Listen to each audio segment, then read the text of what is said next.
Já, komið þið sæl, Sýnir Egils hilsa þessum sunnudegi sem öðrum. Svo berum við til núna að í dag konudagurinn og hér eru 2 konur, það nýkjörum formaður Framsóknarflokksins, Lilja Dögg Alfreðsdóttir og Drífa Hjartardóttir. Snædal. Drífa Snædal. Drífa Snædal heiti ég. Já, fyrir ekki. Ég get ekki farið í gegnum þátt á hans að klúra þessu. En Brynja Níelsson er þriðji gesturinn okkar þessu sinni og svo hér á eftir þá kemur Þorsteinn Pálsson til okkar. En byrjum á einhverju hérna. Það er búið að vera mikið hérna. Já, byrjum á kjörinu, já. Nýri formaður Framsóknarflokksins. Já, það bara gekk allt upp síðasta sunnudag. Já, varstu sigur viss? Nei, við vorum búin að undirbúa okkur mjög vel og ég var búin að fá góða hvatningu, þannig að við vorum, já, en það er auðvitað samt alltaf þannig, þú veist ekkert, ég menna þing getur sveiflast verulega, en mér var að fara að líða ansi vel á sunnudeginum, svo ég segi það, en ég vil kannski eins og að segja að þetta var frábært flokksþing. Framsóknarflokkurinn, þetta er fjöldahreyfing, 12.000 manns og við erum bara að fara á stað með nýja nálgun, nýja framsókn, einblín á heimilin, einfaldar hlutina, skýrari skilaboð og ákveðnari afstöðu til að mynda varðandi Evrópusambandið. Það var ályktun gegn bókun 35. Þannig að við erum svona bara að setja okkur í stellingar auðvitað fyrir sveitarstjórnarkosningar og svo auðvitað næstu þingkosningar. En það hefur verið í Framsókn ýmis afstöða til Evrópusambandsins. 2009 samþykkti flokksþing að sækjum. Þannig að núna viljum við ekki margir þá Evrópusinnar í Framsókn sem að stofna Framsóknarviðreisn eða eitthvað af því að þeir unaðu ekki að vera innan í flokk með ykkur sem að viljið ekki Evrópusamstarf. Nú ferð þú ekki alveg með rétt mál. Við viljum Evrópusamstarf. Við viljum hins vegar ekki farin í ríkja samstarf eins og Evrópusambandið er að þróast þessa dagana. Ég er lýðræðissinni, ég hef trú á beinu lýðræði og að kjörni fulltrúar fái umboð og þurfa að svara kjósendum. Það er ekki það sem er að gerast í Evrópusambandinu. Við sjáum að Evrópusambandið hefur verið að dragast aftur úr varðandi efnahagsmálin. Framundan eru meiri háttar kerfisbreytingar vegna þess að bara eins og kanslari Þýskalands segir, Merz hann segir, þetta gengur ekki upp, við erum ekki samkeppnishæf og þá segi ég fyrir okkur sem höfum náð því að vera í efsta sæti yfir lífskjör hjá Sameinuðu þjóðunum, við hljótum að gera eitthvað rétt. Þannig eigum við ekki bara að halda okkur þar en sækja samt áfram fram varðandi lífskjör og hagvöxt og flækja hlutin ekkert of mikið. En heldur það sé ekki fólk inn í Framsóknarflokkinn sem að vill ganga í Evrópusambandið og telur sig með því vilja auka lýðræðið? Þannig að við höfum hvernig er þetta orðað? Við höfum sætið við borðið í staðinn fyrir að þykja allt bara soðið og tilbúið frá Evrópusambandinu gegnum EES? Já, það er auðvitað ekki alveg þannig. Við erum auðvitað í þessu 2 stoða kerfi sem er í EES-samningunum. Það sem ég kalla eftir er ríkari hagsmunagæsla fyrir land og þjóð. Við sjáum til að mynda ETS-kerfi Evrópusambandsins. Það er verið að skattleggja flugsamgöngur og skattleggja Ísland að ég tel sem er ekki hægt að rökstyðja fyllilega. Við getum ekki tekið lest til Evrópu. Þannig að það sem er að gerast núna hjá Framsókn, þetta er meiri skynsemis stefna. Ef við teljum að það sé eitthvað sem gangi ekki upp varðandi verðmætasköpun í landinu eins og þetta, að þá höfum við skýrari afstöðu en áður. Já, má ég spyrja þig þegar þú talar svona, ertu þá svolítið að þú deila svolítið á fyrri stjórn flokksins? Þú kemur inn og þú ætlar að breyta miklu, flokkurinn er í mikilli niðursveiflu, aðeins 5 þingmenn. Ertu að kenna Sigur Inga um? Nei, ég er ekki að gera það. Ég er að segja að við þurfum að horfa til framtíðar. Þú nú fyrrandi varaformaður, þannig að það er erfitt fyrir þið að kenna fórustu um. Þið eru alltaf rosalegir því bræðir, sko. Það sem ég er að segja er að við þurfum skýrari stefnu. Ég hefði viljað vera skýrari varðandi Evrópumálin, Evrópusambandsmálin og ég tel að sú þjóðaratkvæðagreiðsla sem er framundan, þetta er ein mikilvægasta þjóðaratkvæðagreiðsla sem þjóðin er að fara í og ástæðan fyrir því að ég ákveð að stíga aftur með kannski meira afgerandi hætti inn í stjórnmálin nákvæmlega svo staðreind að það þarf að ræða þessi mál, það þarf að ræða kosti og galla og það mjög mikilvægt og til þess einhvern veginn ég fór í þetta meðal annars út af því vegna þess að ég mikill sjálfstæði sinni fyrir land og þjóð og tel að það sé mjög brýnt að við ráðum okkar málum sjálf. Það er ekki virklis flokki, Nei, ég heyri að þú ert að hugsa, mér langar að fara inn í þennan flokk, en ég vil bara taka það fram. Framsóknarflokkurinn á miðjunni, við erum ekki að fara til hægri, við erum ekki að fara til vinstri, við erum miðjuflokkur, við erum róttækur umbótaflokkur sem hefur fylgt þjóðinni síðustu 110 árin á mesta framfara skeiði þjóðarinnar og við erum bara mjög stolt af því. Já, gott. Ég held að við æsum engan upp í Evrópuumræðuna því að ég held að Brynjar ætlar ekki að fara í Evrópusambandið og Drífa ekki heldur. En það eru sko Ætlar þú að fara í Evrópusambandið? Nei, mér finnst þetta eiginlega, við veitum ekki hvert Evrópusambandið að stefna í fyrsta lagi. Núna, það er náttúrulega allir að vígbúast óvissu ferð og mér hugnast það ekki að fara inn í eitthvað sem verður hugsanlega hernaðarbandalagi og að þróast í það og svo held ég að Evrópusambandið sé ekkert rosa spennt fyrir Íslandi aftur að fá enn eina umsóknina og Jú, ég held að þú sé út af þessu hernaðardæmi að þá allt í einu hljómar það eitthvað sem að Trump langar í hefur við ekki að taka það frekar. Ég held að það sé þannig stemming. Það gæti verið þannig stemming, sko. Nei, mér finnst þetta svolítið svona, ég hef ekki verið, sko, ég er ekki, einhvern veginn hef ekki verið í kröfugöngum gegn Evrópusambandinu undanfarið. Ég gæti skellt þér eina með Lilju. Já, en mér finnst þetta bara, ég skil ekki, mér finnst við alltaf vera úr takti í okkar samtali Evrópusambandið. Það er náttúrulega ekki að fara inn í Evrópusambandið eins og strax eftir hruni þá var það lausnin á öllu sem er náttúrulega hræðilegasta stund til að sækjum aðild þegar þú ert með allt niður þig og núna sko finnst mér eins og Evrópusambandið sé bara, við vitum ekkert hvert það er að stefna þannig að við vitum ekkert inn í hvaða kompani við verðum að fara þá. Mér dreymdi að fá að nefna ávarpaði að ég fór vitlaus með nafnið þitt og segja það rétt Drífa Snædal. Já, það kann Brynjar, þú heldur að það er pólitískt tíðindi að þér líka. Þú sagði úr VG þegar að ríkisstjórnin var mynduð með Sjálfstæðisflokk og Framsóknarflokki og þú ert gengin í VG aftur. Já, ég bara reknaði ekki með þetta fréttamál en þannig var það. Hitt var nú aldrei fréttamál. Já, ég veit það. Var það ekki fyrir síðustu kosningar? Það var 2017. Það var þegar VG ákvað að ganga til formulegra samningaviðræðna við Sjálfstæðisflokkinn þá ákvað ég að segja mig úr VG. Hef ekki verið í neinu stjórnmálaflokki síðan. Nei. Og ég er svona eina af hverju inn aftur núna? Af hverju gengur í aftur núna? Af því að ég veit að það þarf að endurreisa vinstri á Íslandi. Það er mjög döpur ásjóna yfir vinstrinu á Íslandi og ég vildi styðja hana Auði Alfífu til þess að komast inn í borgarstjórn og ég hef góða reynslu af henni og langa að leggja mitt að mörkum til þess að öndur lífga. Það er náttúrulega þannig þegar þú stendur svona á hliðalínni og eins og ég segi, ég er svona bara mjög gamaldags í hugsun að ég er ekki að skrá mig í úr stjórnmálaflokkum bara eins og hendi sér veifað, eins og mjög margir þessa dagana sem eru í helst öllum stjórnmálaflokkum. Þannig að ég hef verið í 2 flokkum í ævina, það er Kvennalistinn og svo er það Vinstri græn.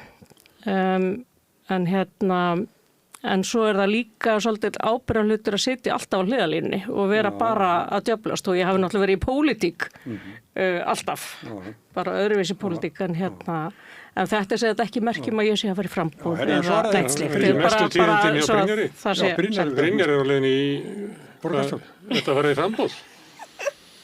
Sástu Stelli Orlofi í gær? Það er þrýst á þig. Það er gleymdamál, það er verið að þrýst á þig. Já, það er ekki gleymdamál að vera lengi, sko. Ég er bara sérkennilega eftirspurn núna, sko, en ég hef svona gefið vilyrði fyrir því, en ég veit ekki hvernig uppstillingin er og ég veit ekki þetta. Þannig uppstillingarnefndin er með nafni þitt. Já, hún er með það og ég hef svona tekið vel í það að vera hugsaður á listanum. Er það í alvörinu þannig að Brynjar, viltu vera á lista? Og þú segir bara já, hvort sem að það er sko 3. sætið eða 30. sætið? Nei, þetta er kannski ekki alveg þannig sko. Uppáðan sagði ég bara nei. Ég var bara hættur í pólitík sko. Var bara að sækja mann að starf og ætlaði bara aðra leið. Mikið rétt, ég veit þetta frá þér.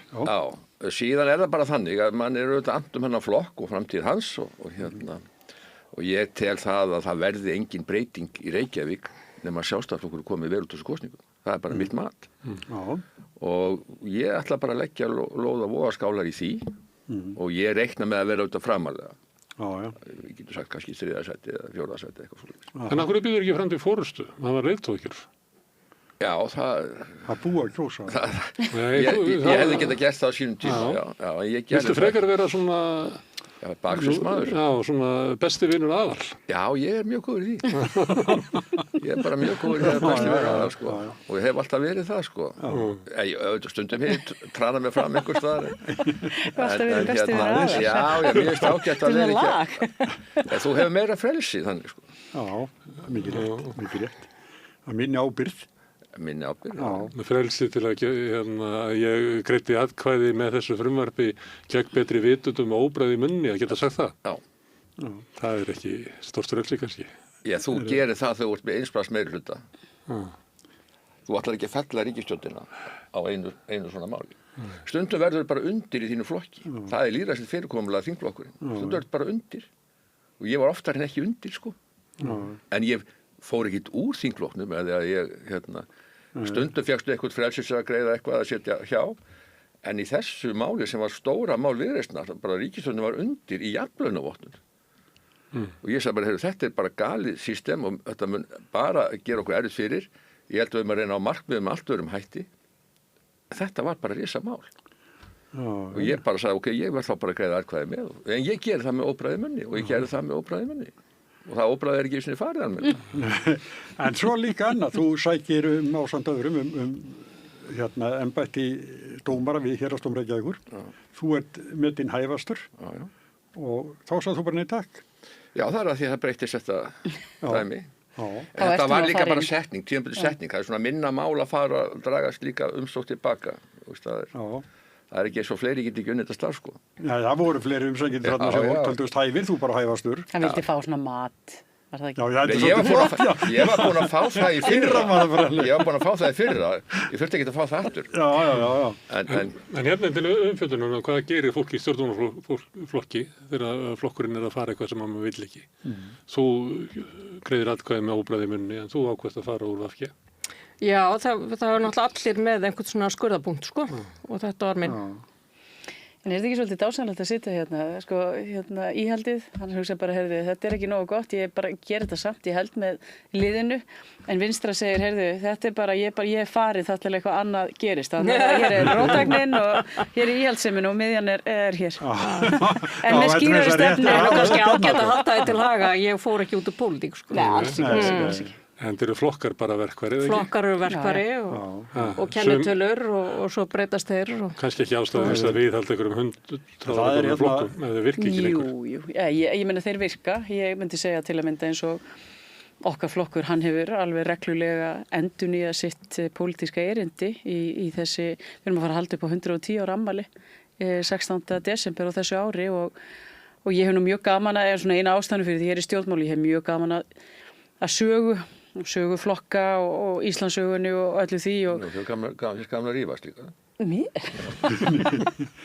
Mér finnst gaman að við náum árangri fyrir land og þjóð. Ég ætla ekki að leina því. Ég verð að taka undir með þér, Lilja. Mér finnst sko, þú veist, það er ekkert alltaf lausnin að stofna nýja flokka og nýjar kennitölur, skilur. En ég meina, flokkar eiga náttúrulega þróast og breytast og endurnýja sig. Jú, en flokkar eiga enga rétt á einhverju stefnu, sko. Ef þeir eru ekki að standa sig, þá geta bara myndast nýjir flokkar. Þinn flokkur er í alveg stjarnfræðilegu vanda sem að hann er gömul svona tjaldbúð sem að rúmaði alls konar sjónamið. Þú og Gísli Marteinn gátu verið í sama flokki og alls konar. En nú er það sem bara svo stemming ekki vera lengur. Og þið eru gamla tjaldbúðin en eru raunverulega með sko miðflokkinn öðrum megin sem að þú myndir örugglega sóma vel inn í. Þú heldur það, já. Og Viðreisn megin sem að Gísli Marteinn örugglega sóma sig vel inn í. Og þá er spurningin eftir svona tilhversi þá að vera viðhalda þessari gömlu tjaldbúð. Já, ég meina þetta er alveg bara valid spurning sko í sjálfu sér. Ég auðvitað horfi á það að miðflokkurinn er, ég ætla að kalla hann sko, framslagflokki spæriskó, eða spærifötunum. Þú ert aðeins að fara betur yfir þetta hér á eftir. Já, ég meina það er margt ég er sammála þeim margt. Ég get ekki verið sammála viðreisnarmönnum eitt og annað, skilur við. Eins og? Já, ég meina, þegar þeir tala frelsi og sem þeir tala en efna lítið. En ég meina, ég get alveg tekið undir málflutninga þeirra mörgu leyti. Og ég get tekið undir málflutninga Miðflokks mörgu leyti. En Sjálfstæðisflokkurinn er eini sem er bara með gömlu góðu sjálfstæðisstefnuna sem ég aðhylltist og aðhyllist sem þið getið fundið ferða asnæli og allt það. Og þá er ég bara í því flaggskipi, sko. Það er svolítið stór spurning hvort að það er ekki samanlega bara að leggja Sjálfstæðisflokkinn af. En ég meina þetta er svolítið vandamál Sjálfstæðisflokksins í landsmálunum. Hvernig hann á að geta auki fylgi sitt með annars vegar Miðflokkinn öðrum megin og Viðreisn þínum megin. Það er bara... Ég vissum að þetta er ábyggilega verið að fjallum þetta bara í MBA-námi á R, þú veist hvað myndu þið leggja til þess að Sjálfstæðisflokkur myndi gera í þessu stöðu? Men hvernig var Vinstri-hreyfingin áður í þessu? Var hún ekki bara með marga flokka í þessu? Já, og þá ykkur fannst það hlægilegt. Hægra megin og vinstra megin við einhvern. Ykkur fannst það hlægilegt. Já, og miklu hlægilega á þeim kantinu. En ekki jafnlega okkar kanti, sko. Já, nú verið sprettir hjá hægrinu líka eins og borgarflokkurinn. Jó, það verið svona tilfellandi sprettir. Þú nefnir hérna sjálfstæðisstefnuna sem er oft nefnd hérna. Og minn stundum langar maður til að spyrja hvað í veröldin er það? Má ég pröfa að spyrja, Lilja, þú gaman að sögunni, hvað er sjálfstæðisstefnan? Sjálfstæðisstefnan og flokkurinn er auðvitað, hann kemur auðvitað til vegna Frjálslyndaflokksins og Íhaldsflokksins. Já, fyrir svo langan lengur. Já, stofnaði 29 og það sem felst auðvitað í því að þegar var verið að setja flokkakerfið upp á Jónasar Hriflu að þá sá hann það fyrir sér að það væri flokkur, bænda og kennara sem var Framsóknarflokkurinn á miðjunni og svo væri flokkur eins og það var nefnt á sínu tíma auðvaldsins og atvinnulífsins og svo ég bara fara alveg þarna aftur í söguna og þá var svona sjálfstæðisstefnan bæði það tengdist á frjálsara atvinnulífi og svo auðvitað sem tengir bæði Framsókn og Framsókn og Sjálfstæðisflokkin er auðvitað þessi skýra stefna í sjálfstæðismálum þjóðarinnar. Hvernig fannst þið þetta? Mér finnst það mjög gott, sko. Menn vera, 7,3, sagðan. Já, en málið menn vera að vita, hvernig Sjálfstæðisflokkur verður til. Þetta var eiginlega ekkit Frjálslyndarflokkur og Íhaldsflokkur. Frjálslyndarflokkurinn var bara einn maður, sko. Það er bara gamli Íhaldsflokkurinn, sko. Og hann er stofnaður til þess að slíta sambandi við Dani endalega. Þess vegna heitir hann Sjálfstæðisflokkur. En var það ekki gamli Sjálfstæðisflokkur? Við slegum að segja frá því en það er búið. Ég veit það, en við erum í sömu sjálfstæðisbaráttunni. Við erum í sjálfstæðisbaráttunni hvað þetta er SB. Er það nýlenduveldið? Það er nýja nýlenduveldið. Hvað heldur þetta sannlega nýlenda? Ertu ekki sammála því? Nei, ég meina, sjálfstæðisflokkurinn þannig verður hann til og hann snýst þetta bara þetta. Frelsi í atvinnulífinu, eignarréttur, allt sem þið hattið hérna á þessari stöðu, sko. Og við erum bara sannfærum það að velferð framtíðarinnar er bara bundið við þetta, hvað sem okkur líka betur að vera. Við trúum þessu og við erum sannfærum það. Ef stórfyrirtækin hafa það gott, þá hefur almenningur það gott. Ekki stórfyrirtækin. Nei. SA er fyrst og fremst bara fyrir stórfyrirtæki. Já, megin hluti atvinnulífsins er bara lítil og meðalstór fyrirtæki. En SA hefur voða lítinn áhuga á litlum og meðalstórum fyrirtækjum. Það getur vel verið. Það snýst ekki SA, það snýst stefnu Sjálfstæðisflokksins, sko.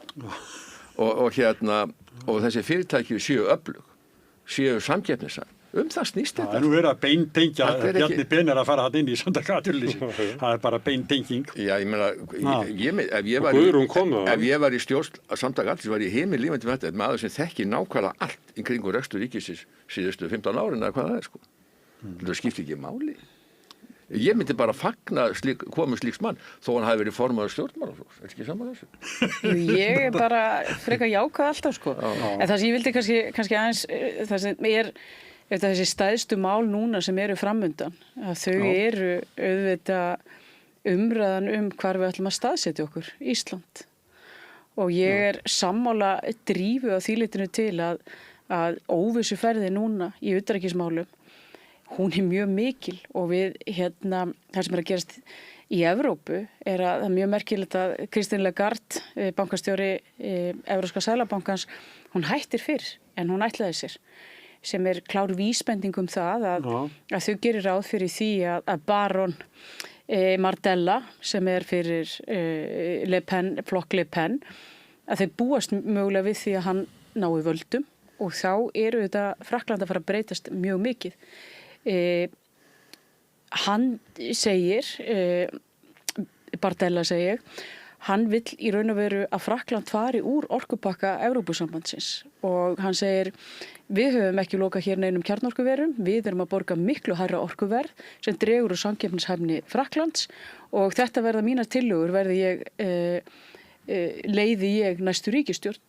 Það sem er að gerast í Þýskaland ekkert ósvipað. Alternative for Deutschland er að mælast mjög hátt. Ég held að þetta séu stefnur og straumar sem ekkert endilega eiga mjög mikið sameiginlegt með Íslandi. En það sem hins vegar að gerast að ég hef þá sýn að þjóðríkið, það er að segja að það sé best að Íslendingar ráði mest sínum málum. Og þegar við höfum gert það, hvað sem við förum lengst að því þeir nú sinir Egil sko, við förum lengst í landnámið og bara alveg svona langt aftur í tíman, að það bara hefur komið best út fyrir okkur. Og mér finnst svo stefna núna sem ríkisstjórnin er að aðhyllast að fara inn í Evrópusambandið og við vitum ekki hver eru samningsmarkmiðin. Við vitum ekki hvenær atkvæðagreiðslan verður. Ekki nema að spyrja, sko. Við vitum ekki hvenær atkvæðagreiðslan verður. Nei, hver er samningsmarkmiðin það er bara að reyna á það þegar að því kemur. Já, en er það... Ef að þjóðin vill að það haldi svo fram. En er það þannig? Ég er bara ekki droslega hrifin af einhverju bjölluhatti. Og ég er heldur ekki hrifin af því að það sé kosið og ég held að við getum öll verið sammála um það að ef Viðreisn og Samfylkingin hefðu sett Evrópusambandsvegferð á dagskrá þeirra kosninga. Ég bara get fullyrt það að þær kosningar hefðu ekki farið eins og þær fóru. Forsætisráðherra sagði, það er bannað að plata. Ég ætla að setja efnahagsmálin, númer 1. Já. Og ég ætla ekki að láta einhverja Evrópusambandsvegferð trufla það. Ekkert að þessu stenst. Jú, nei, hún ætlar að setja þetta á dagskrá. Er ég að fara að gangi framsókn eða þú gangið Sjálfstæðisflokk? Ég er alveg sammála. Þú hefur sagt að þú sért mjög oft sammála mér. Nei, ég bara, ég ætla ekki að blanda mér inn í þetta eftir. En þessi flokkar sem þú nefnir, þjóðfylkingin í Frakklandi og valkostu fyrir Þýskaland, þetta eru svona evrópuskeptískir flokkar. Er þetta ekki bara flokkar sem eru á ég meina... Hvernig finnst þér þessi flokkar? Menn þú ekki kjósa þjóðfylkinguna í Frakklandi? Ég veit það nú ekki. Ég er ekki góðan íhaldsflokk þar. Nei, hann er ekki. Nei, ég meina... Kóðlistarnir gamlu. Ég held að sumt, þetta er svona svip á miðflokkun. Þau taka upp svona mál, ákveðin skynsemi. Þeir benda á gallana og við verðum að gera eitthvað. Menn hafa alveg farið á taugum hérna í Evrópu, allir svona mið- og hægri flokkar og vinstri flokkar líka. Svo kemst þessi Meloni til valda, sko. Þau eru ekkert að fara út úr Evrópusambandinu. Það er engin breyting nema að þau taka á svona ákveðnum málum. En það er ekkert lýðræði í hættu, það er ekkert fasíl samfélag. Þetta er bara einhver svona, ekki vinstri flokkur, svona skynsemisflokkur. Ég get alveg kosið Meloni á Ítalíu, ég hugsa það. Ég er alveg sem myndi gera það. Þú ert svolítið svona, þér finnst hún flott. Já, mér finnst hún svolítið flott. Og hún segir hlutina beint, þú er ekkert að félag sér, sko. Já, en er í lagi við hvílum pólitíkin aðeins? Já. Erum við ekki komið til að ræða pólitík? Nei, förum aðeins yfir í þetta hérna... Það er pólitík öllu, sko. Hérna, þetta nýja barnaverndarmál og viðbröðum við þýjuflís. Þetta er ekki beint undir ykkur eða hvað? Jú, það er að segja að við erum náttúrulega ekki opinber stofnun en við þjónustum brotaþola kynferðis og kynferðisofbeldis. Já. Það er svona 14% af þeim sem koma til Stígamóta eru karlar. Já. Og má ég spyrja hvort einhver af þessum hafi komið til ykkar? Mér skilst það, en það er bara ágætt að upplýsa það. Ég veit ekki hverju koma til Stígamóta. Ég er ekki með nöfn og kennitölur á því fólki. Nei, ég var ekki að byrja það. Nei, þú veist, þannig að ég set alveg svona mörk þar, sko. Já. En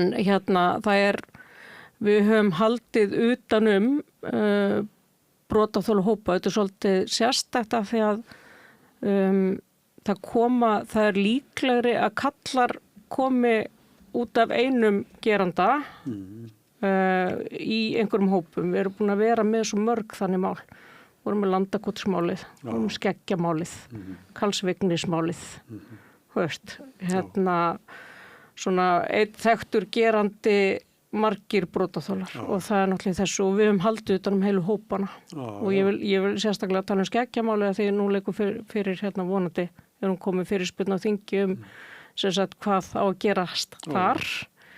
Það sagt skeggi hérna kennari í Lögregluskóla sem að misnotaði drengi áratugum saman og við höfum svona verið að tala þeirra máli á þeirra ósk og það náttúrulega eitthvað sem við gerum mjög oft, tala máli fólks að ósk þeirra. En svo bara, maður ánáttúrulega ekki vera að hissa, en maður verður samt alltaf að hissa þegar kom upp svona mál aftur og aftur. Mér finnst þetta vera svo nýlegt mál. Við erum að tala lok 8. byrjun 9. áratugarins og eitthvað fram eftir. Einhvern veginn hélt maður að það hefði svona gengi betur. Gengi betur þá sko að það var byrjuð umræða. Stígamót eru stofnuð 1990 skilur til að afhjúpa þessa umræða allar. Þú veist, á þessum tímapunkti þá áttu að vita að það ekki bara Steingrímur Njálsson sem var barnaníðingur Íslands skilur. Þetta var viðtakara og gerist inn á stofnana og heimila. Þannig að en alltaf þegar svona kemur upp að þá það ekki bara brotaþolar þessa sem sækja til Stígamóta, heldur hefur þetta áhrif á bara marga brotaþola sem sækja sér í kjölfarsstöðni. Og kannski hvílir þetta lengi sálega þeirra sem að fyrir verða. Og oft það þannig ef að það koma upp einhver svona mál í fjölmiðlum, þá það líka, sko, ef að þitt mál ratar í fjölmiðla, þá getur það verið mjög erfitt fyrir þig og þá reynum við að forgangsaða inn á Stígamót líka. Af því að það auka álag og hérna, og jafnvel þó að við komandi í viljið að segja já við því, sko. Það getur séð eftir því seinna eða bara, þú veist, tilbúin til úrvinnslu og hefur jafnvel verið hjá Stígamótum, svo blossa máli upp í fjölmiðlum, þá kemur bakslag í líðan. En við höfum verið að gera mjög vel við kallmenn eins og konur. Við erum með sjálfshjálparhópa sérstaklega fyrir kalla. Við erum með kallkyns ráðgjafa. Það reyndar, þú veist, köllum líður ekkert endilega betur að fara til kallkyns eða kvenkyns ráðgjafa. En þú veist, þeir hafa mögulega á því. Og svo erum við með strákakvöld, þar sem eru svona opin kvöld eftir útbúin í sjálfshjálparhópurum. Þannig að það bara, við þjónustum öll kyn, bara mjög vel. En þetta er náttúrulega mál sem svona óþægilegt og við viljum ekki. Þetta bara... Hver vill þetta? Það sem ég kemur kannski mest á óvart í kringum þetta mál, sko, eftir að Breiðavíkurmáli kom upp og Laugaland og ekki heyrst. Svo kemur allt í núna. Meðan sko sveiflan var og allir að tala þessi mál. Kemur ekki núna. Ég held við getum alveg verið fullvissum að við erum ekki komið öll mál upp á yfirborðið. Nei, við lifum bara í þannig samfélagi að því miður þetta bara þannig og ég bara samt mjög hissa ef það rétt sem kemur fram í fréttum að það er búið að benda einhver leyti á þetta og ekki brugðist við. Það er mjög sérstakt sko. Og það ekki við hinmáli líka. Það voru, við hefðum átt að geta hlusta betur sko. Alveg örugglega. Það ekki hlustað á einn veika sem að kvarta sko. Það bara mein í samfélaginu. Breiðavík. Því við viljum alltaf hlusta á þann sem að fer með valdið eða sterkur. Jó, en það þarf auðvitað sko, þetta vandt með farið sko, því að við vitum alveg að þetta oft börn sem koma brott með heimilum, ýmis vandamál, þau getur verið erfið í meðförum og allt það sko. Þetta ekki alveg einfalt. Þegar menn kvart yfir einhver sko, síni mínu kvartuðu mjög yfir mér sko. Þetta ekki alveg svona einfalt og það samt að því þú ert að segja þetta svona eins og að því þú nefndir skeggjamáluð mér fannst það mjög ábyrjandi í frásögnum af því að hann náttúrulega valdi börn af heimilum sem voru veik og það leiddi til þess að það var aldrei hlustað á þetta fólk vegna þess að það var einhvern veginn ómerkilega fólk heldur en hitt fólkið. En þið sjáið vandamáli sko, hvað ofbeldið raunverulega víða.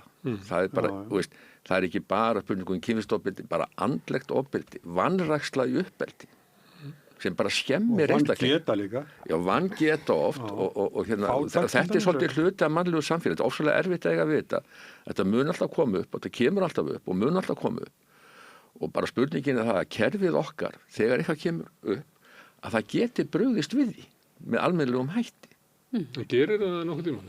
Kannski verður aldrei fullkomið. Hvernig voru viðbröðinlega við skeggja eða eða honum Karlvíkni eða Já, þetta er náttúrulega allt mál sem koma áratugum síðar og það er þetta sé svo alvarlegt og horfið til þess og við verðum að læra af þessu. Ég menn ekki eftir neinum sérstökum aðgerðum. Sko ég verð að taka fram tvennt í þessu. Fyrsta lagi þá er það lógísk viðbrögð þegar þú verður fyrir ofbeldi og á svona tagi og það er skömm og bæla það og halda áfram. Og þú bara heldur áfram á nefanum, þá getur ekki meir. Þess vegna kemur fólk oft áratugum síðar. Síðan verð ég að taka eins og Múlaborgarmálið sem kemur upp í vetur. Þú veist, þar var þrátt fyrir allt brugðist við, skilji. Og maður hugsaður, ef það mál hefði gerst fyrir 30 árum síðan, þá hefði sennilega ekkert verið gert. Og þessi, þú veist, við getum svo rætt að hvort það hefur verið eðlilegt að bregðast við, hvort það hefur að gera það fyrir eða hvað, en þarna fór eitthvað kerfi í gang og ég held að það hafi svona þrátt fyrir allt og allt, þá var þá var brugðist hreina við þar heldur en hefur verið gert fyrir 30 árum. Þannig að við erum að sjá einhverjar framfarir. Í mínum huga er þetta verstu mál sem koma upp. Það er náttúrulega alveg eins og nefnt hér að þetta eru oft börn sem koma frá brotnum heimilum og það er verið að því miður nýta sér það. Þau eru varnar, það er erfiðara oft fyrir þau að koma sínu málum á framfæri. Ég er mjög þakklátt fyrir Stígamót og fyrir aðila sem eru að sérhæfa sig og einblína á að aðstoða þá sem hafa lent í svona skelfilegri lífsreynslu. Og ég held að aðalatriði sé að við séum með þannig viðbrögð og kerfi að það sé bæði hægt að bregðast miklu fyrir við og eins og Drífa var að nefna núna varandi þetta skelfilega mál á leikskóla og þetta er bara þannig, þetta eru bara þannig mál hvort sem þessi foreldrar eða einstaklingar sem lendi í svona allar varnir bara, þú veist, þetta er bara eitthvað sem hefur áhrif á fólk. Alltaf og við verðum að koma að því eins vel og við getum sem samfélag en það sem manni sárnar auðvitað eins og í Skeggja þegar maður kynnti sér auðvitað það mál að þetta voru oft börnin sem voru að koma úr þeim hverfum sem voru verst sett. Þetta voru jafnvel börn sem gátu ekki dvalið hjá foreldrum sínum vegna fátæktar og annað slíkt og þannig að sem höfðu ekki styrk til að verjast þessu heldur sko. Nei. Já, og einmitt hann hampaði drengjum að fínu heimilum. Þeir hafa bara góða sögu að segja honum og bara fóru með það út í lífi þannig að þetta verður svo, þannig að auðvitað er þetta stéttarmál en þeir hafa ekki fengið svo mikið sem afsökunarbeiðni, ekki neitt Og það er nú kannski komin og jafnvel gerst smá lítið úr því að það höfðu aðra reynslu út en hins vegar er þetta náttúrulega þegar svona gerist í skjóli stofnana þá berum við sem samfélag ábyrgð að sjálfsögðu og við náttúrulega berum svo sem ábyrgð á öllum okkar samborgurum en þetta er sérstaklega erfitt í skjóli stofnana og og það sem Stígamót hafa barist fyrir í 36 á núna það er einmitt að bæta hlustunarskilurinn þú veist af því að það kemur ljósa flestir sem koma til Stígamóta hafa reynt einhvern tímann að segja frá og það skiptir máli að halda því til haga oftast er það einhver skólanum einhver svona í einhvers konar trúnaðarsamtali við barnið en því hefur ekki verið trúað þannig að það er líka ákveðin mýta að fólk segi aldrei frá eða reyni aldrei að segja frá. Því að tala þetta með Skeggja að komur allir sem að segja að hann hafi bara besti barnakennari sem að sögu fara að og frábæri þættinir í útvarpinu og hann bara lyfti mér upp og ég hefði aldrei bara orðið svo einstaklingu sem að ég varð nema út á stuðningi frá Skeggja. Og þessum að þessu erfitt með að trúa hinum. Það er annað mál sem er í gangi með sömu nótum sem er Sýra Friðrik. Það sem er eiginlega komið bara skipulögð endurreisnar félag. Ert þú í því? Já, hann er valsari þannig að við valsari stöndum saman í því sko.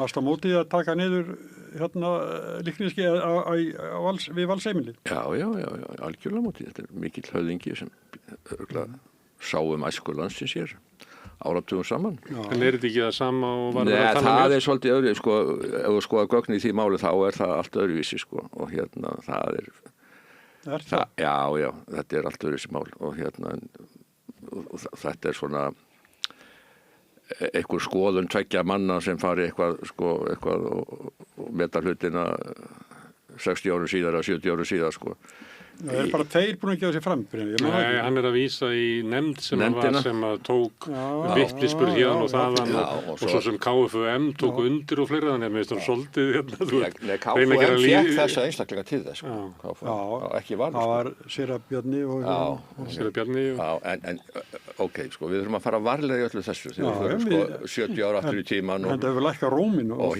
maður sem var með mörg þúsund börn á hnénu og það einhver sem segir eitthvað af þriðja manni mönnum fannst skríti bara að einhver kall skildi hafa áhuga á drengjum og velferð þeirra bara strax gerði með fólk tortryggið en ég held að menn hafi farið mjög fram á sér í því máli en það lítur auðvitað allt öðruvísi út heldur í skeggjamáli En ég held að þessi sömu elementa sem að ef þín frásögn af einhverju broti að ég vefengina með því að koma með frásögn á sama manni þar sem hann reyndist mig vel. Þetta náttúrulega, við erum einhvern veginn ekki komið lengra í samfélaginu það að halda að, fólk get ekki gert bæði góða og vonda hluti. Séra Friðrik gerði mikið af frábærum hlutum. En ég verð bara að segja, enn og aftur, við höfum vitnisburð það hjá Stígamótum, að hann gerði líka mjög góða hluti. Ég ætla ekki að fara nánar út í það, því ég ætla ekki að brjóta neitt trúna. En þetta bara, að þú þurfur að vera ófreskja eða heilagur maður, að það bara mjög mikil einföldun. Það fer illa með okkur sem samfélag. Já, annarkvæmt að vera með fólk á stalli eða niður í helviti. Ég hlusta á þættinu sem að Þorsteinn Jóð gerði skeggja og það var alveg átakanlegt, hlusta á það. En svo eru fólk sem að, er mjög stolt að því hafa verið í skeggjabekk og það til dæmis Jón Baldvin og Súklíka, Styrmir og Halldór Blöndal og þau til alltaf það að við erum skeggjabekk. Hann gæti verið frábær kennari þótt að væri skegna. En svo líka munum við biskupsmálið það nú verið að gera einhverju þætti það líka. Ég meina, getið ímyndað okkur, það eru konur sem koma fram og segja frá og það er álykta gegn þeim af flestum sóknarnefndum landsins. Það farið í húsleit hjá Stígamótum. Húsleit? Það var farið í húsleit í tvígangi á Stígamótum. Guðrún Jónsdóttir stofnandi Stígamóta var tekin í yfirheyrslu á lögreglunni í 4 klukkutíma. Hver segir þú? Guðrún Jónsdóttir eldri, doktor Guðrún sem stofnaði Stígamót. Af því að hún þetta kemur allt fram í ævisögu hennar sem Ingibjörg Dögg út fyrir 2 árum.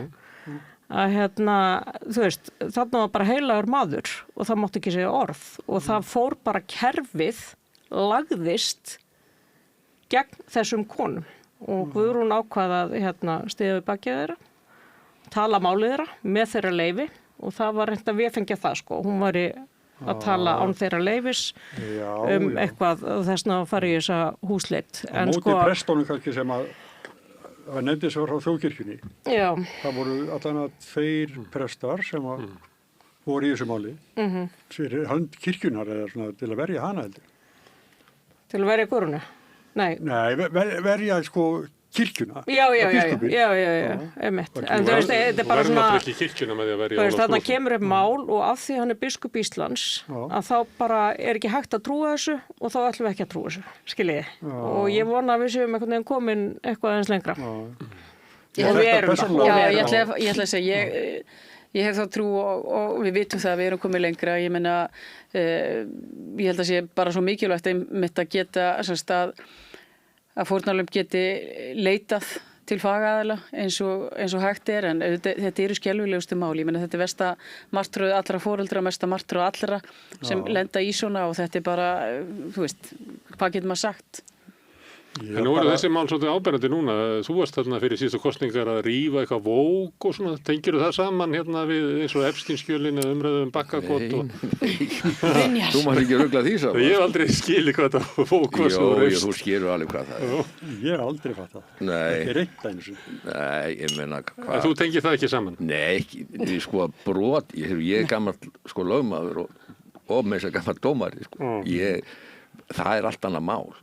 En í pólitískri umræðu sem ég hef gagnrýnt gegnum tíðina það þegar stofnanir eða einhverju hópar taka sér saman til þess að reyna að slöffa einhverju sem er einhverju skoðun sem menn ekki sáttir við.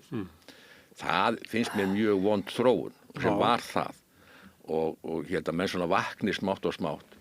Eins og ég segi alltaf, svona var þetta í gömlu Sovétríkjunum, sko. Vóki var fundið upp þar. Og í Reykjavík þegar Sjálfstæðisflokkurinn... Sjálfsagt getur það fundið eitthvað út úr því. En ég er bara að segja það að í nútíma samfélagi, öllum þessum upplýsingum og menn eru alltaf að tala mikilvægi tjáningarfrelsis, þá bara taka menn einhver hópar svona völdin og fara að hóta gagnvart fyrirtækjum og stofnunum sem einhvern veginn er með einhvern mann í vinnu sem er ekki þóknarlega skoðun. Eins og ríkisstjórn Bandaríkjanna gerir svolítið í dag. Ég menn, þeir gerðu þá sínu tíma. Það gera það núna líka. Já, og ég hef bara engan húmor fyrir því, sko.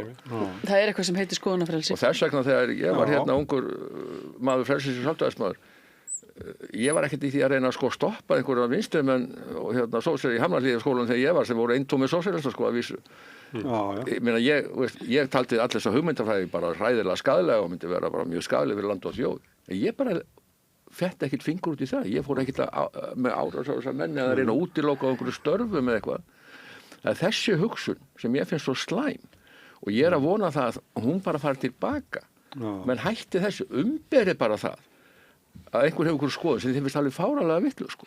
Ég meina, íktasta dæmi og mannkynssögunni er bara menningabyltingin í Kína. Ég meina það sem bara menn fóru mjög langt. Gengu mjög langt. Já, það er alltaf eins og Ameríka núna það sem verið að henda og Erdogan í Tyrklandi sem að hreinsaði akademíuna og svo framvegis. En mér langar svolítið svona út af þessar slaufunarumræðu allri. Þess að við höfum hort upp á mjög lengi og ég held að við getum öll verið sammála hér við þetta borð að réttakerfið á Íslandi er ekki að veita réttlæti fyrir brotaþola kynferðisofbeldis og kynbundisofbeldis. Það er bara, þetta kerfi er ekki hannað til þess og það er bara svona once in a blue moon sem að það tekst að fá réttlæti og sanngirni fyrir brotaþola kynferðisofbeldis og kynbundisofbeldis úr því kerfi. Þegar svo brotaþolar, aðalega konur, fara að segja frá. Við erum með marga byltinga, við erum með höfumhátt, við erum með MeToo, við erum með bara alls konar byltingar sem fara í gang, dröslugangan og svo framvegis. Fara að segja frá, jafnvel nefna nöfn, að þá fyrir að tala slaufun.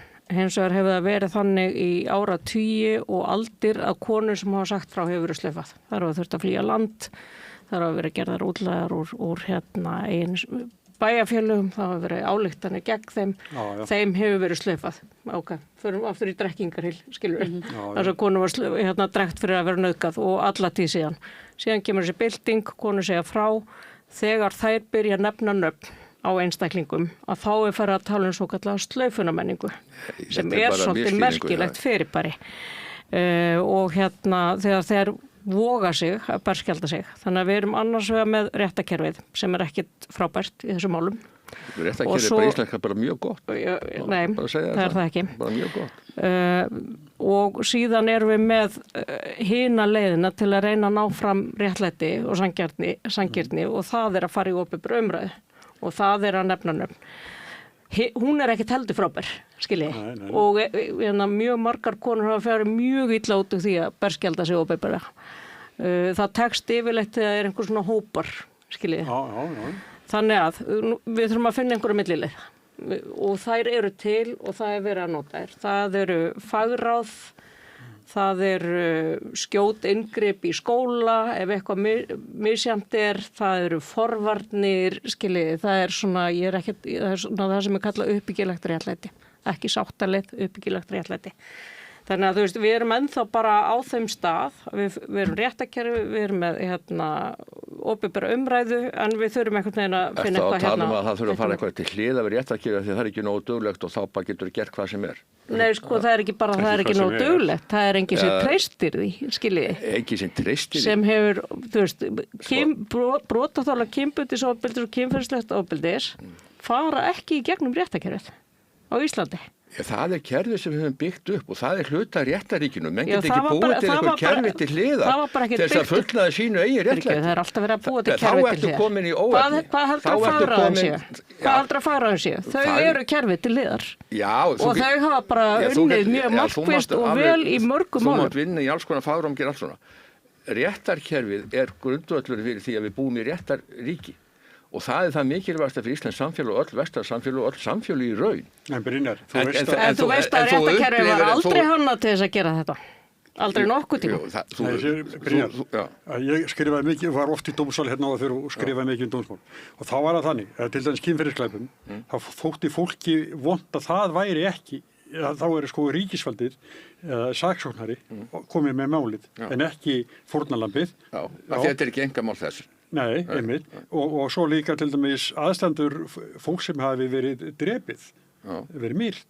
Að því fannst einhvern veginn stundum að þau ættu þátt í sko... Ég skil alveg þær tilfinningar. Já, þú hefur eðalvist heyrt þetta oft. 100 sinnum. Og ég er búin að vinna í þessu kerfi með alla minn starfsferð meira og minna fyrir öll þingstörfum. Ég er bara að segja það að þetta er ekki, sko brot, er ekki engamál þess sem verður fyrir brotinu. Nei. Þetta er almannahagsmunamál. Það er mikilvægt að þeir sem brjóta af sér sæti ábyrgð. Og það er mikilvægt að þetta kerfi virki. Ég held að það drífa sig einmitt að tala þetta vegna þess að þessi almannahagsmunamál nákvæmlega ekki. Sem að dómskerfi getur ekki varið almannahagsmunina á því að taka rétt á kynfyrir. Það tekur alveg rétt á því. Því er bara falið ákveðin, það er kerfið okkar. Í staðan fyrir að menn tóku bara næsta mánu og hengdu upp í tré í villta vestinu að því það var á fullnaði réttlæti. Já, en ég held að við séum samt sem áður, sko, ég held að réttarkerfið er auðvitað hornsteinin í öllu því sem við erum að gera í okkar samfélögum. En ég held að það sem við erum hins vegar líka svolítið að tala um, að við höfum alveg séð það, að fólk er ekki að leita til þess og eitthvað sem á að vera eins og talandum bara það sem er nýjasta máli sem við erum að tala um eða skeggja. Þessi máli einhvern veginn hafa ekki farið í þann farveg hvað sem okkur líkar það betur eða verð. Þú ferð ekki farveg með mál sem mann hjá löngu láti. Nei, ég er að tala um á sínum tíma, Brynjar. Ég er að segja það að þarna voru klárir almannahagsmunir og lífsreynsla margra sem hefur verið mjög erfið, en einhvern veginn fór fólkið ekki með þetta á sínum tíma og sem hefur verið miklu eðlilegara vegna þess að þá værum við ekki að deila um skeggja, við varum ekki að deila um sér að Friðrik annars slíkt, vegna þess að ég er algjörlega sammála því, það er alltaf farsælast að taka þetta í gegnum réttarkerfið, en það er hins vegar staðreynd að þessi mál hafa ekki leitað þangað eins mikið og hefði verið eðlilegt og ég vonast til þess að inn til framtíðar að það sé farvegurinn vegna þess að þetta eru almannahagsmunir og ef það er ekki brugðist við þessu að þá bara eru þeir sem eru að brjóta þessi, þeir eru bara þarna úti. Það sem ég vil meina er að sko þessi mál eru þess eðlis að réttarkerfið er ekki besti farvegurinn. Ég er alveg bara komið... Hvaða farveg ætlar að fara í? Að segja mót ákveði það? Hver er segur? Ég var að reyna að útskýra hérna rétt á það. Eitthvað fagráð ákveði það? Ég er að tala um að hugmyndafræði fagráða er hægt að nýta í uppbyggilega réttlæti. Við erum með brotaþola sem koma til stígamóta, svona 10% sem fara í réttarkerfið. Sú tala hefur ekki breyst í 36 ára sögu stígamóta. Þannig að það eru 10% sem treysta sér inn í það kerfi. Fólk upplifir kerfið ekki vinnveitt sér, fólk upplifir þetta erfiða reynslu, jafnvel þó allir séu vinnveittir, þá er þetta afskaplega erfið reynsla, þannig að ég er að segja í þessum málaflokki þarf eitthvað annað. Svo getur líka verið að þetta eru oft mál innan fjölskyldna, þú vilt kannski ekkit endilega að gerandiðin fari í fangelsi, þú vilt ekkit endilega opinbera nafn hans, skiljiði, þú vilt kannski fá einhverja aðra lausnir og þá svo ég mati ykkur og þig aðalega Brynja með teskeið á því hvernig þetta getur virkað. Við erum með farsæl mál þar sem í Háskóla Íslands, segjum svo, einhver maður brýtur á konu sem er svona algengasta formið þó að sé ekki algilt og það er farið fyrir fagráð og fagráðið kemst að þeirri niðurstöðu ásamt aðilum máls, bara hvað er hægt að gera fyrir þig, hvað upplifir þú sér réttlæti, viðkomandi fær viðurkenningu og brotamaðurinn passar að vera ekki í sömu byggingu á sama tíma og viðkomandi brotaþoli er í tímum. Það er bara besta mál ef aðilar geta leyst mál fyrir utan dómstóla. Ég ger enga sem Fyrir gefðu Brynjar, hvað var ég að segja? Hún var að lýsa því. Já. Bara, viltu gjöra svo vel að slaka Nei, og ég ætla ekki að stökka ekki um neða þér Nei. leið og ég er að reyna að útskýra fyrir þér og ég held við ættum að geta verið sammála þetta með sér, í alvöru. Já, en Að, Hérna bara var vinstri og hægri að mætast einhvers staðar. ég veit, þú veist, þú bara verið að gera mér upp eitthvað. Nei, það er bara þessi árás alltaf á réttarkjör því að þegar mál fara þanga þá gilda bara ákveðna reglur. En er þetta Já, ekki ég er að segja aðeins það, og hörðsár? þær reglur Jó, ég er mjög eru mjög erfiðar fyrir þennan Þú málaflokk. segir svo að bara 10% þeirra sem er brotið innhjá myndu kæra málið. Myndur ekki telja það að vera bara eitthvað alvarlegt vandamál í réttarkerfinu? Eða þú myndir ekki sitja hérna og segja að sko, réttarkerfið er einn rétti farvegur fyrir innbrot. Þú myndir ekki halda það fram. Nei, sko, ég fór ekki í réttarkerfið þegar stólið að mér heilum bíl og setti í skip sem fór til Rússland, sko. Af því ég vissi að það hefði enga þýðingu, sko. Af því að skipið að koma út fyrir landhelgina, sko. Nei, auðvitað er fullt af málum sem er auðvitað bara ekki kærð. Menn bara afplána það, þeir vita það að það liggja ekki fyrir einn gögn og það verður aldrei upplýst. Þannig eru bara mál. Ekkert nýtt í því. Þetta er ekkert sérstakt við eina tegund brota og ég segi bara hins vegar, ef mál koma fyrir dóm sem eru alvarlega mál, sem ég finnst vera alvarlega mál, þau eiga öll að koma fyrir dóm. En þau gera það ekki. Nei, þau eiga að vera það vegna þess að þetta er ekki engamál aðeila sjálfa. Mér finnst þú tala svolítið eins og svona Já, fólk á erfitt með að skilja tölvumenn segja stundum þetta á að virka eða virka bara ekki neitt. Jú, þetta bara virkar En ágætlega. líka bara En það þessi er mál þannig að eru þess helmingurinn- eðlis að það er sko yfirleitt engin vitni. Það er ekki tekið tillit til afleiðinga brotana. Þannig að þessi mál eru sko, og síðan eru við með brotaþola sem sérst að sko tekur sko skömmina, kvíðan og ábyrðina yfirleitt á sig og það er lengi að vinna úr. Við getum rætt þetta endalaust. Þannig að Ég sko bara segja þessi það. kerfi, þú veist, þetta kerfi er bara ekki hannað til að taka á þessum málum og þess vegna held ég að við ættum að koma upp mannúðlegra, betra kerfi, við eigum að reyna það af því Og að ætlar að leggja það núverandi dómskerfið staða. niður í þessum málum? Nei, það má alveg vera líka. Okay. Já, ég skal alveg gefa þér það má vera málið er líka. í mínum huga- En þú veist, það verður ekki við unnað eins og staðan er núna. Það er þannig, ég get sagt ykkur Þetta heitir að framþróun. það er alltaf helmingur sem er óánægður með niðurstöðu hversdóms. Herðu, má ég snúa dæminu við? Það var hérna eina stórfréttunum, það er náttúrulega tvær furðurlegar fréttir í heimsmálunum. Það er náttúrulega Andris Prins, ég veit ekki hvað þið viljið ræða það. En síðan var það að Hæstiréttur í Bandaríkjunum sló á puttana á Trump. Já. Voruð þið hérna, mér langar að spyrja, voruð þið glöð þegar þið eruð fréttina? Já. Já.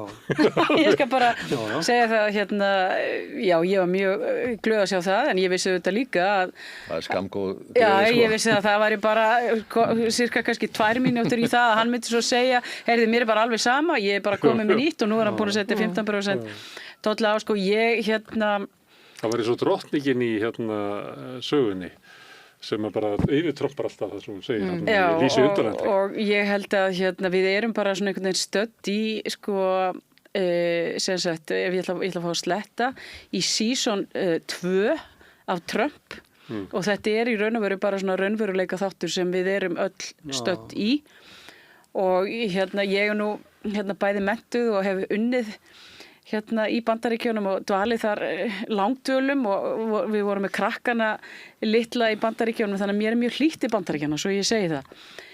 En ég verði auðvitað að samaskapi að segja að mér finnst auðvitað framganga forsetans í mjög mörgum málum, hún er ekki mér að skapi og ég tala nú ekki um þessi tollamál að hérna Ég finnst það minnstamáli hjá hún, sko. Þið finnst það minnstamáli? Já, með hegðuna svo eru leiti, sko. Já, Hvað viltu vera vest? Nei, maðurinn kann enga manna sig, hann kann ekkit að umgangast aðra. Bara eins og naut í flægi og hérna, ég meina... Hann er ekki með góður hlustun eins og sem. Nei, ég meina, það getur verið að sé að gera eitthvað gott fyrir Bandaríkin og ég held að sé að gera best fyrir Evrópu með það aðeins að vekja þá til umhugsunar, sko. Já, ég er saman því. Hérna, en maðurinn er bara eins og hann er og ég sem í mínum huga teldi hann geti náð miklu meiri árangri ef hann bara kæmi öðru sér fram. Til sumt að viti sem er að gera. Já, já. En svona blærin og Blærin einhvern veginn, það bara færðu fleiri á móti heldur kannski 11 fengir. En þetta er náttúrulega rísa eða svona herferð til uppgangs bara ruddaskapar í samfélaginu. Mér finnst þetta að vera smitandi, mér finnst þetta að vera svolítið ruddalegir. Svo finnir þið svo mikið spuni kringum þetta.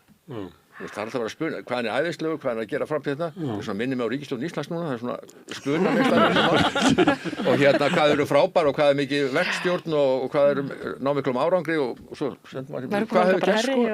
Hann er bara, Þetta er svona nákvæmlega sama eins og hérna sko. Það er nú að renna saman bara Trump og Bandaríkin bara í þjóðaröryggisstefnunni, það var þetta meira og minna hann persónulega, þannig að þó að mig sko finna svona populískum einkennum Kristrúnar Frostadóttur þá er hún bara 0,5 og hann er 6.000. En mér fannst þess að ræða Rubio alveg frábær. Fannst það? Já, mér fannst hún algjörlega. Hvítað yfirbörðu Nei, hann er bara að segja hlutina nákvæmlega eins og þeir eru. Og segja, við stöndum saman, þetta er vestrænt lýðræðiskerfi sem við ætlum að bjarga, mér finnst það frábæra. Gegn lituðu fólki? Nei, ekki gegn lituðu fólki. Þú er ekki hlustað á hann? Jú. Þetta er bara...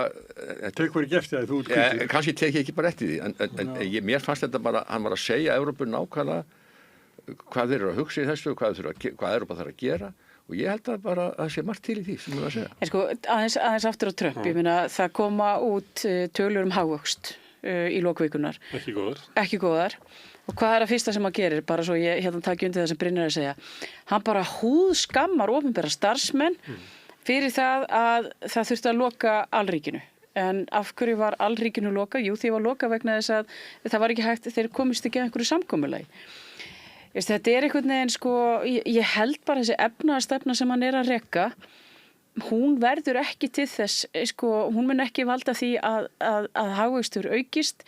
Hún setur á ákveðin svona verðbólgu þrýsting vegna þess að það er verið að draga úr vinnuafli á vinnumarkaðnum. Ég heyri það til dæmis á vinum mínum í Minnesota sem segja að það er bara mjög erfitt að ráða inn í störf vegna þess að þessi harða innflytjendastefna, hún hefur bara búið til skort sem setur þá þrýsting á verðbólgu. Ég held til að mynda að það sem er búið að gerast er að myndi sjá hvað Mark Carney er að gera. Ég meina hann er núna að gera samkomulag við Kína. Þessi stefna, ég held að allir eru til Kína, sko, bara en ég held reyndar að ég held að Trump hafi byrjað á þessu vegna þess að hann hafði mjög miklar áhyggjur af Kína og að öll framleiðslan eftir að Kína opnaðist þegar, ég meina sem í raun og veru ansi langt síðan að öll þessi framleiðsla og framleiðslustörfin hafi flust þangað. En þetta er bara svo rosalega mikið reset sem hann er, sem hann er að kynna og ég hef enga trú á því að hann sé búinn að hugsa þetta nægilega vel út með helstu efnahagsráðgjöfum. Ég sammála Brynjar það varandi öryggis- og varnarmálin að það er auðvitað löngu komið tími til að Evrópa taki þau og við öll svona nær okkur og áttum okkur á hvaða raunverulega hætta er. En ég held að það sem er að gerast í efnahagsmálunum hjá Trump ég hef ekki mikla trú á því. Nei, ég óttast að bara að framkoma svo hegðun valdi því að hann missi bara sína bandamenn sko, sem er Evrópa. Og ef hann gengur á langt sko.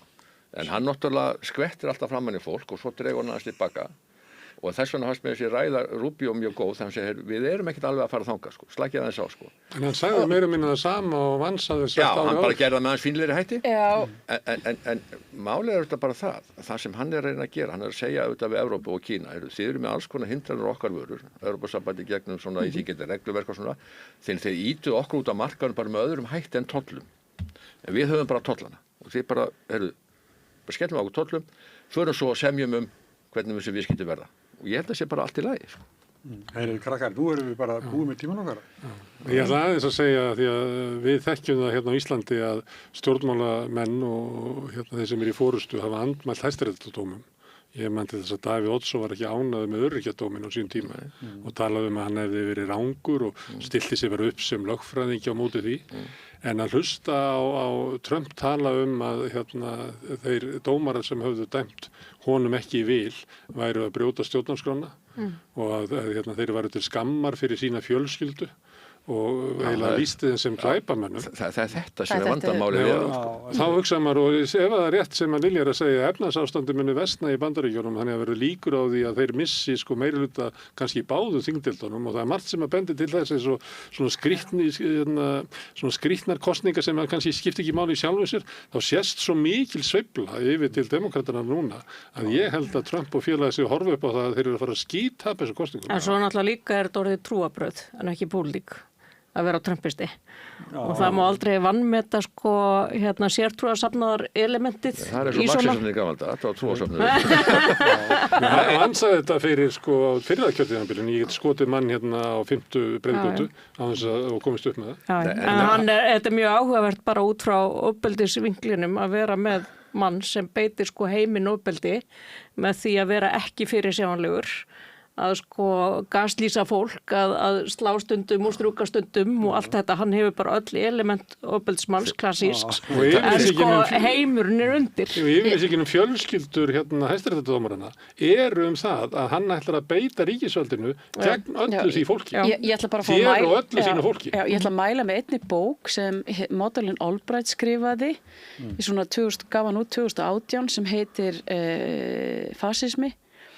Og hún svakalega sterk. Mér fannst þetta svolítið svona stórt skref hjá hann að gefa út þessa bók.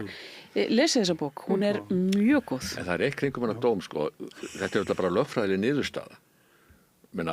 Meirihlutan svo dómurum skipaði republikuna, þeir fóru ekkert með. Hann skipaði nokkra. Já, þetta bara lögfræðileg niðurstaða. Þeir gerðu þetta ekki rétt, þeir vilja bara fara aðra leið sem lögmörlega að segja. Og þá hann bara að gera það að hann halda þessu áfram. Þetta í mínum huga ekki stór mál. Þetta bara svo niðurstaða dómstóla sem henda okkur ekki alltaf sko. Þannig að lögfræðilega niðurstaðan honum var að segja að þeir banna okkur að gera þetta með þeim hætti sem við gerðum þetta, en þeir eru að benda okkur á því að við getum gert þetta samt. Já. Og þú sammála henni. Já, ég meina. Það reyna að ljúka þessu þætti núna.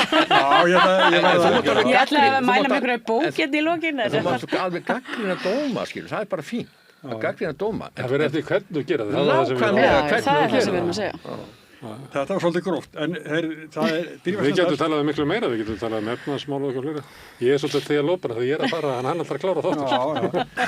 Drífa Snædal, Lilja Dögg Alfreðsdóttir og Brynjar Níelsson, verðandi borgarfulltrúi. Takk okkur kærlega fyrir komin á. Takk. Takk sem við leiðis. Takk fyrir að vera með meirana, en á eftir það Þorsteinn Pálsson og ég ætla að ræða ef hann. Sjáumst þetta augnablik. Ég heiti Kristinn Sigmundsson og styð Samstöðina. Samstöðin óháð sjónvarpsstöð sem fjallar þjóðfélagsmál á vandaðan og yfirvegaðan hátt. Ég skora á ykkur að styðja hana með því að gerast áskrifendur. Samstöðin ómissandi.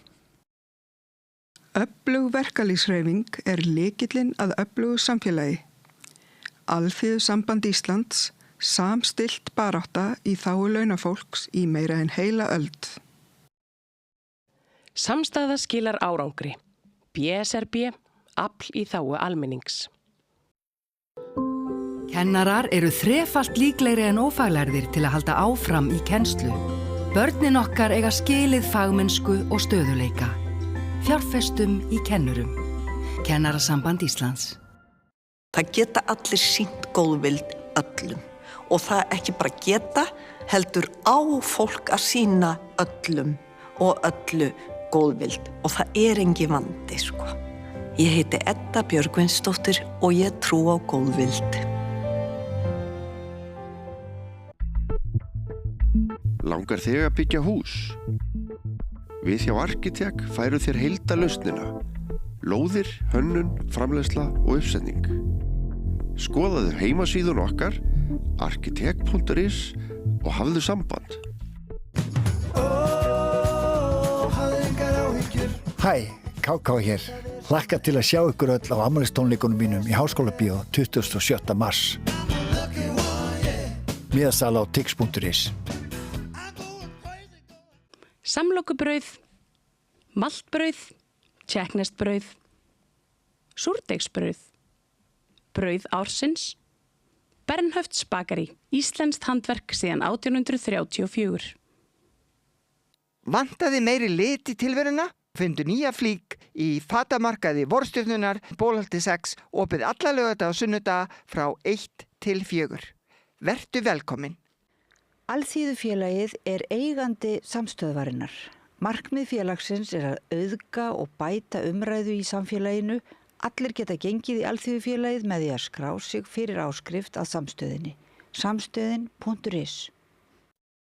Hjálpið okkur að byggja upp dreifikerfi samstöðvarinnar með því að læka, síður samstöðvarinnar á YouTube og Facebook.